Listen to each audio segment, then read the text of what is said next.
The assassins were the true predators here.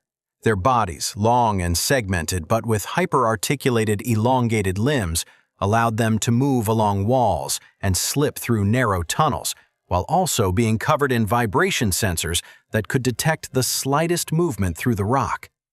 Their bodies, a matte black that absorbed all light, made them practically invisible in darkness.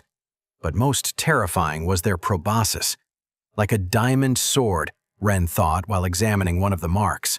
Knowledge showed him how the beast used this lethal tool, first locating its prey, then piercing through up to 50 centimeters of rock and its prey's skin or shell, then injecting enzymes that paralyzed and liquefied internal organs to slowly suck them out.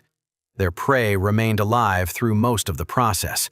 They seemed like a nightmare born from the fusion between an assassin bug and a hunting spider, but perfectly adapted to subterranean life. The assassins primarily hunted deep worms and living tunnels, ambushing them from the other side of walls that weren't yet reinforced. The assassins were the reason why all other beasts at this level built reinforced refuges. But nothing was completely safe. The assassins always found a weak point, a thinner section, an unprotected angle. Some abandoned tunnels showed signs of ancient battles, walls perforated with small holes, abandoned galleries full of circular marks, remains of emptied shells. Wren had less than 15 minutes before the mana overloaded him. It was time to advance. But first, he would need to ensure no killer decided to add him to its core collection. All creatures here were practically blind. Wren intensified the glow in a pulse that illuminated the distance just once. A movement caught his attention. A killer emerged from its hiding place, its nearly 5-meter body moving with disturbing grace. 4 white and opaque eyes, blind, glowed faintly against Wren's light, while specialized antennae tested the air for prey. The beast slid along the wall without making the slightest sound, its legs detecting vibrations that revealed the position of creatures in nearby tunnels. Its proboscis, normally folded beneath its head, briefly extended. It was almost as long as Wren was tall. A perfect predator, Wren observed, fascinated, as the assassin located its prey. A greater worm excavating too close while expanding a tunnel. The beast calculated the exact angle to pierce the rock. With a fluid movement, the assassin pressed its proboscis against the wall. There was no sound as it drilled, the precision such that it barely displaced material. In seconds, it had created a perfect hole toward its victim.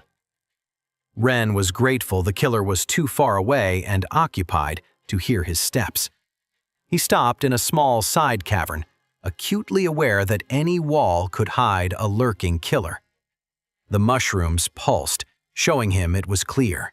The air was now much denser, charged with mana that made breathing require conscious effort.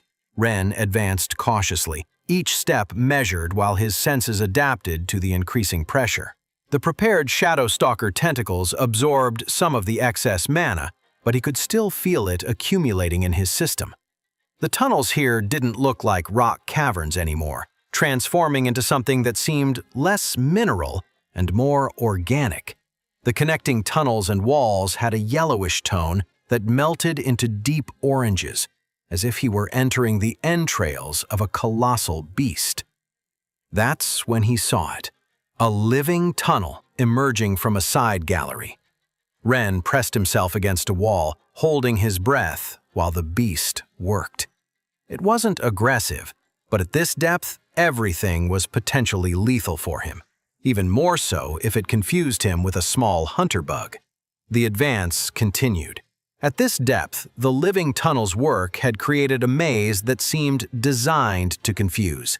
An escape and defense system, Wren understood, while carefully navigating.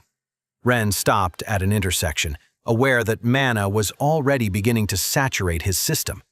The vein was close, he knew from his knowledge, but between him and his objective lay a sea of identical tunnels. A soft pulse. The illumination bounced off the walls, returning with information. Another pulse. Clearer this time, the tunnels had a pattern. The living tunnels didn't dig randomly. Their galleries followed specific rules, like a chronology, he thought while studying the marks on the walls. The older sections returned a more opaque glow. As they approached active zones, the designs became more reflective. A third pulse revealed more. Main intersections always had 7 exits, secondary ones 5, those leading to rest areas 3. Knowledge flowed as Ren advanced. The mana vein was too powerful for creatures at this level to approach directly. The vein must be in an old, saturated zone, he reasoned. Living tunnels would avoid rebuilding near a pure mana geyser. Some must have exploded sometimes with so much energy. Following this logic, Ren began tracking back in time through the patterns.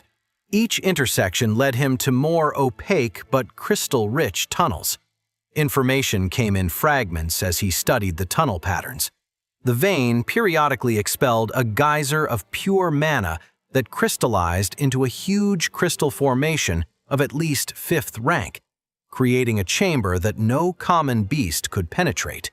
Only something with the power of a dragon could break that mana-saturated rock to feed. But most fascinating was what knowledge revealed about the eggs. Some emerged from the geyser itself.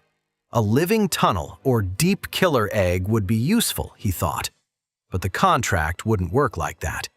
The beast he would get would be more basic. A digger beetle like Taros, or perhaps a hunter bug. The potential was there, but it would take time to develop. The vein he sought was very small. Knowledge whispered that in areas like this, an egg appeared perhaps every decade. The Academy probably conducted periodic dives to collect the fixed eggs they found, but few bothered to search for them.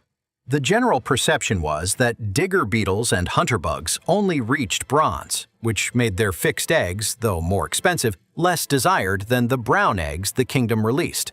50 of those came out each year, promising the possibility of a mole too with supposedly better potential. Still, it would be unlikely to find one. His mantis was better for his first beast. The beetle was a defensive beast, and the hunter bug had good offensive but short-range abilities and was slower. The mantis was faster and had some mid-range abilities. For Ren's taste, its skill kit was more attractive.